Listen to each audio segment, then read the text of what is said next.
नमस्कार, welcome to the true hunt और आपका वीकली जियोपॉलिटिकल डायनेमिक्स में स्वागत है।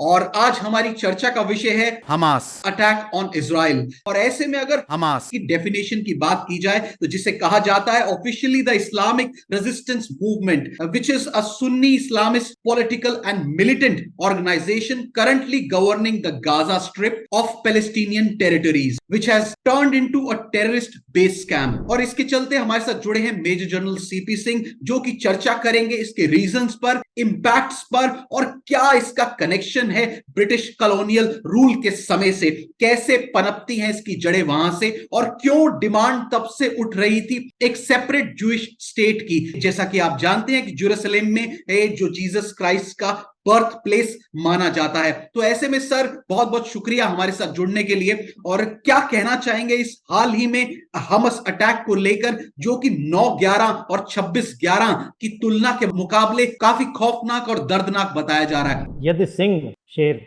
अहिंसक हो जाए तो गीदड़ भी शौर्य दिखाते हैं, यदि गरुड़ सन्यासी बन जाए तो सांप पनपते जाते हैं। इस दया शांति के चक्कर में अपना विनाश प्रारंभ हुआ। जब से अशोक ने शस्त्र तजे, भारत विघटन प्रारंभ हुआ। सबसे पहले तो मैं आपको कांग्रेचुलेट करना चाहता हूं कि आपने ये वीकेंड का जो जियोपॉलिटिकल डायनेमिक्स प्रोग्राम शुरू किया है। इसमें हम वीक की कोई भी जो करंट सिचुएशन है उसके अंदरूनी खबरें और उससे कनेक्टेड पूरी डायनेमिक्स के बारे में चर्चा करेंगे। आज का जो हॉट टॉपिक है, आप सभी जानते हैं कि 7 अक्टूबर को हमास ने, जो कि एक मिलिटेंट ऑर्गेनाइजेशन है, पैलेस्टीनियन कॉज के लिए लड़ता है गाजा स्ट्रिप में जहां उनका हेडक्वार्टर है, उन्होंने इजराइल के ऊपर एक बहुत जोरदार अटैक किया। जैसे हमारे यहाँ दिवाली होती है, ऐसे ही एक फेस्टिवल का टाइम था। सब फौज वहां से गाजा स्ट्रिप से भी आके अपने घर के परिवार के साथ में पार्टी कर रही थी। गार्ड थोड़ा सा डाउन था और ऐसे टाइम पे उन्होंने रॉकेट्स के साथ में, ग्राउंड के साथ में जो उनकी फेंस थी उसको ब्रीच करके एक बहुत तगड़ा अटैक किया, जिसमें ऑलमोस्ट 4500 रॉकेट्स उन्होंने एक साथ फायर किए। जो इजराइल का सिक्योरिटी डोम है कि कोई भी मिसाइल अटैक करेगा तो उसको वो ब्रीच नहीं कर सकता, उसको सैचुरेट कर दिया, जिससे कि वो सारे रॉकेट्स को पकड़ नहीं पाया और काफी रॉकेट्स उसमें से आके इजराइल में नुकसान उठाया। उन्होंने जो ग्राउंड अटैक्स किए वो बहुत ही बुचरस थे और जो भी उन्हें सामने मिला, आदमी, बूढ़े, बच्चे, सबको मैसेकर कर दिया और करीब 100 लोगों को पकड़ के ले गए। कहते हैं कि अभी तक 1100 लोग इजराइल के इसमें मर चुके हैं। इजराइल का जो रिबाउंड हुआ है, जो काउंटर अटैक हुआ है, उसमें हमास के भी करीब 2000 लोग अभी तक शहीद हो चुके हैं। ये बहुत ही डेडली जो लड़ाई शुरू हुई है अभी 4-5 दिन से, इतनी जो पिछली इजराइल ने 4-5 लड़ाइयां लड़ी हैं हिंदुस्तान की तरह, उनमें इतनी ज्यादा कैजुअलिटी पर डे नहीं हुई थी जो इस 4-5 दिनों में इतनी सारी कैजुअलिटीज हो गई। सर ऐसे में अगर मैं आपका ध्यान ले जाऊं कि ये एक अपॉर्चुनिस्ट मौका बताया जा रहा है, मौका परस ईरान को ध्यान में रखते हुए, जो कि at the time when US is forced to print trillions as it is struggling to raise new debts. क्या कहना चाहेंगे सर इस पे? देखिए, दो तरह की फोर्सेस है, एक वेस्टर्न फोर्सेस है, यूएसए है, दूसरे ये एक लॉबी बन रही है। अगर हम जियोपॉलिटिकल डायनेमिक्स की बात करते हैं, रशिया, चाइना, ईरान, ये सब एक लॉबी बन रही है। तो उन्होंने देखा कि यूएस का ध्यान अगर यूक्रेन से हटाने के लिए, और यूक्रेन में अभी रशिया थोड़ा हावी होता जा रहा है, तो उसका ध्यान हटाने के लिए हम कोई ऐसा कांड करते हैं, मिडिल ईस्ट में कांड करते हैं, जो कि इजराइल पक्का फ्रेंड है यूएस का, तो यूएस का इन्वॉल्वमेंट वहां हो जाएगा। यूएस की इकोनॉमी आपको पता ही है बहुत ज्यादा थोड़ी फ्रिजाइल हो रही है और उनकी डेट की रीसर्विसिंग भी अभी हुई थी चाइना के अगेंस्ट में। तो उसको मद्देनजर रहते अमेरिका की इकोनॉमी और जो डॉलर है वो और वीक रहेगा अगर अमेरिका एक दूसरे वॉर में इन्वॉल्व होता है। साथ ही साथ सऊदी अरेबिया और इसराइल के बीच में भी रिश्ते बेटर होने की कोशिश कर रही थी और यूएस एक मीडिएशन कर रहा था, ये दोनों के बीच में दोस्ती हो जाए, यूएई, इसराइल, सऊदी अरेबिया के बीच में, जो अरब वर्ल्ड के मेन प्लेयर्स हैं, और इसराइल के बीच में। तो उससे क्या होगा, सभी में अमन शांति रहेगी और प्रोस्पेरिटी बढ़ेगी। लेकिन ये कुछ लोगों को मंजूर नहीं था, जैसे ईरान सऊदी अरेबिया के अगेंस्ट में रहता है, तो वो नहीं चाहते थे कि ये इसराइल और ये मिलके एक हो जाएं। तो उन्होंने कहा कि इसमें एक जो रिलीजियस कार्ड खेल रहे हैं हम, इसराइल वर्सेस दी रिलीजियस हमास, तो ये शायद कहीं ना कहीं जियोपार्डी में आ जाएगा। और इसीलिए उन्होंने ये, हालांकि अभी तक ये प्रूव नहीं हुआ है, कोई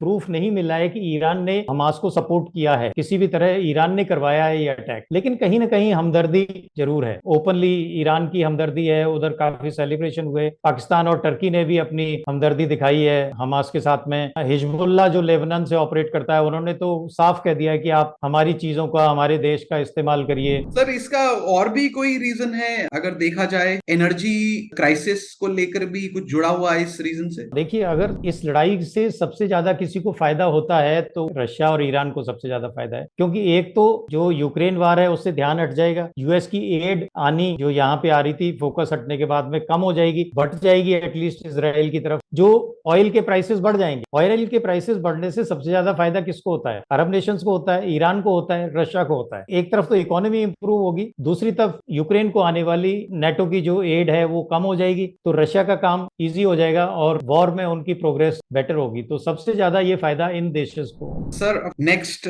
जो मेरा सवाल जाता है, हम थोड़ा सा अब अपने भारत की ओर अगर ध्यान दें तो किस तरीके की सिमिलैरिटीज देख रहे हैं इंडिया के संदर्भ में इस युद्ध को लेकर, जो इस कॉन्फ्लिक्ट्स को लेकर, और किस तरीके के भारत के लिए लेसन्स हैं? इससे पहले सर मैं एक और बात बोलना चाहूंगा कि हाल ही में वहां इजराइल के प्रधानमंत्री को लेकर ये अटकलें लगाई जा रही हैं सीधे तौर पे कि वहां की जनता पूरे सपोर्ट में है अपने प्रधानमंत्री के, जो कि इस वार की स्थिति में, और ये पढ़ना भी चाहूंगा कि no one question PM as why government was caught napping when Hamas terrorist attack and no one question the decision taken by the Israeli PM disbanding milk courts and about the conduct of war. ऐसे में इसकी तुलना अगर हमारे भारत में जो Pulwama attack हुआ था, सर्जिकल स्ट्राइक हुई थी जिसपे हमारे प्रधानमंत्री को लेकर काफी क्वेश्चन उठाए जा रहे थे, ऐसे में क्या हमें सीख नहीं लेनी चाहिए कि इतने बड़े बड़े जो मुद्दे होते हैं उसमें अपने लीडर्स को सपोर्ट करना चाहिए जो कि देश की सुरक्षा को ध्यान में रखते हुए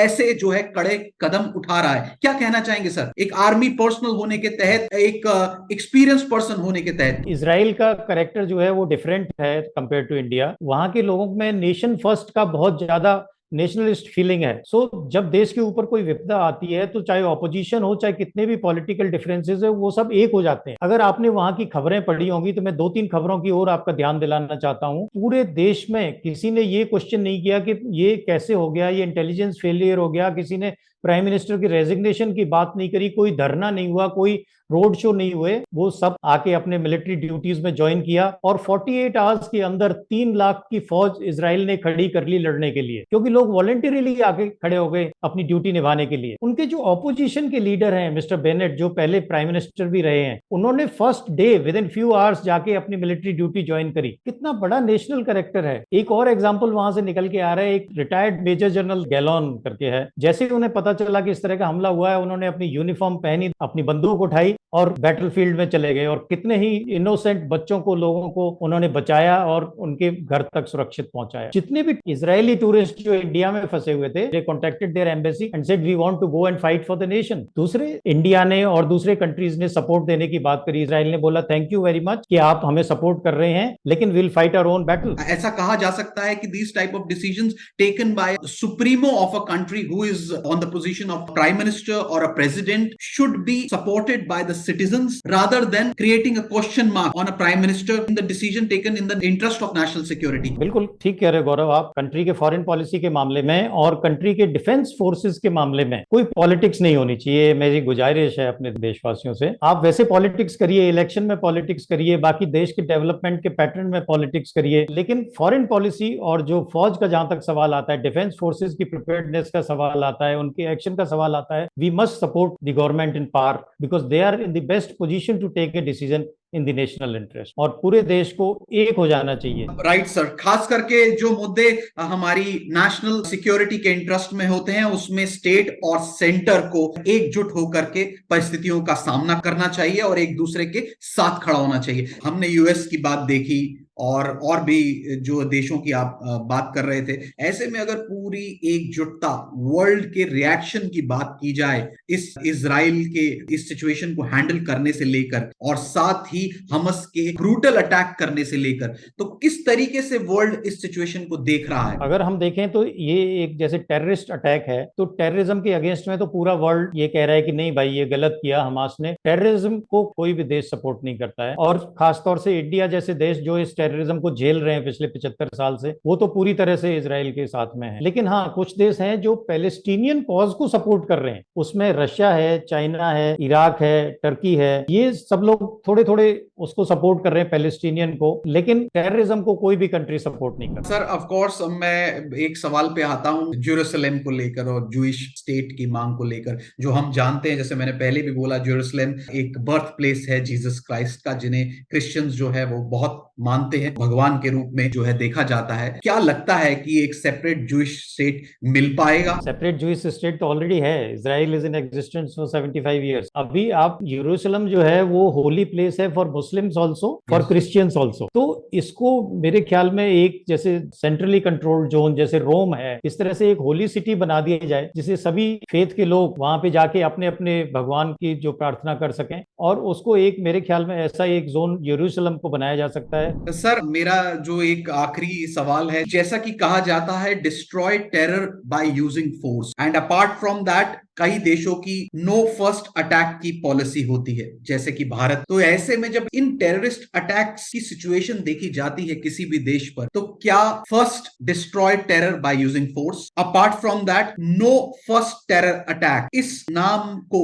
एक तरीके से इस दौरान निग्लेक्ट कर दिया जाए? क्या कहना चाहेंगे सर? गौरव जी, इस हर चीज से हमको कुछ लेसन्स निकल के आते हैं, और भारत भी सिमिलर सिचुएशन में, जैसे इजराइल में हमने भी 4 लड़ाइयां लड़ी हैं, हमने भी बहुत कुछ टेररिज्म के पेन को झेला है। तो अगर मैं भारत के लिए लेसन्स इसमें से ड्रॉ करूं तो 4-5 चीजें मैं मेन बताना चाहता हूं। सबसे पहले तो don't let your guard down. चाहे कितना भी 50 साल से पीस चल रही हो, कभी नहीं भूलना कि दुश्मन कभी भी आपके ऊपर स्ट्राइक कर सकता है। Second, the nation first policy, अपने देश को सबसे ऊपर रखें। जैसे मैंने बोला था, फॉरेन पॉलिसी और डिफेंस पॉलिसीज जो है उसपे कभी भी एग्जिस्टिंग गवर्नमेंट को क्वेश्चन न करें। और तीसरा पॉइंट, कभी भी डिफेंस फोर्सेज के ऊपर अपने खर्चे को क्वेश्चन नहीं करें। It is like your insurance. आज हम और आप आराम से अपने घर में एयर कंडीशन में बैठे सांस ले रहे हैं, वो सिर्फ इसलिए कि हमारे कोई भाई बंधु बॉर्डर पे खड़े होके ये सेक्रीफाइस कर रहे हैं। और अगर मैं एक पंक्ति हिंदी में आपको सुनाऊं कि जब सिंह अहिंसक हो जाए तो गीदड़ भी शौर्य दिखाते हैं। तो ये थे हमारे साथ मेजर जनरल सीपी सिंह, जिनका कहना ये है कि never question your defence policies which help us to protect our nation.